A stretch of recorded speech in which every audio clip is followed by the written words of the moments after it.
กินเขาเพิ่นกำลังกินเขา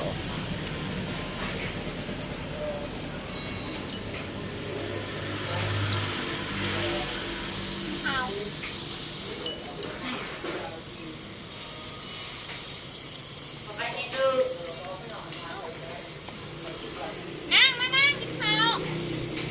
กินข้าวเด้อเอาคนพยานเยอะมาเหมือนไปเติมที่นั่งกันน้ำบุมีแล้ว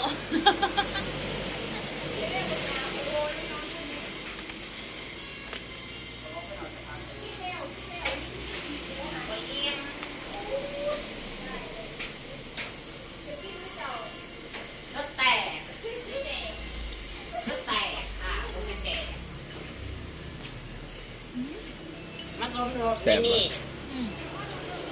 น้ำบุมี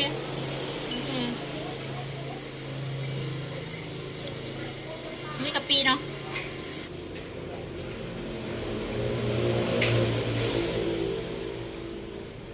แซ่บบ่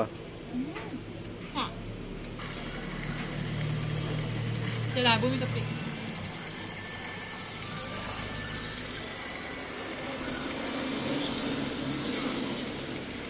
นั่งเบิ่งผู้สาวกินเขาว ไม่ได้